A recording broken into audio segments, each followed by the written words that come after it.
Mapapagod, pero hindi susuko. Alam mo ba na may dalawang uri ng pagod na pwede mong madama? Una, yung pagod na itutulog mo lang at pagising mo, okay ka na. Pero may isang uri ng pagod na talagang kakaiba. Yun ay ang pagod na hindi nadadaan sa pahinga. Isang pagod na magpapahiwatig kung gaano kabigat ang mga problema mong daladala. Pagod na magpapanginig ng mga luha sa mata. Pagod na magdidikta sa'yo para sabihing ayaw mo na. Mapapatanong ka na lang talaga, saan nga bang direksyon ng aking mga paa? Mga paang tila pagod na sa kakahakbang. Mga paang ngimay na sa kada tapak sa baitang ng hagdan. Isang hagdan na magdadala sa akin patungo sa isang palapag na pinapangarap ko. Mapapagod pero hindi susuko. Magpapahinga pero hindi hihinto.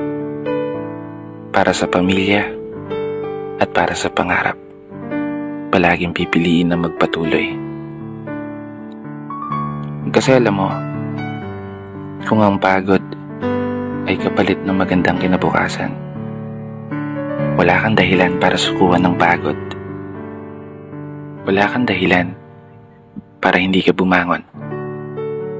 Wala kang dahilan para tuluyang magpalamon sa pagod na magbibigay sa iyo ng mga hamon at pagsubok na susukat sa iyong katatagan at kagustuhang makaahon, kagustuhang umasenso at kagustuhang magtagumpay at tuluyang makamtan yung magandang buhay na gusto mong mapasakamay.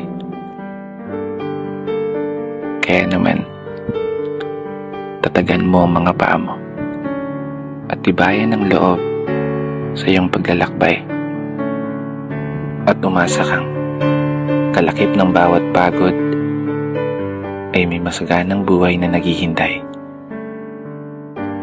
Sige, umusad ka. Dito na nagtatapos. Kaya isang pagpupugay para sa lahat ng mga tao na patuloy sumasabay sa hamon ng buhay. Ako nga po pala si Brother Matt at ito ang aking munting tula. Sana nagustuhan mo.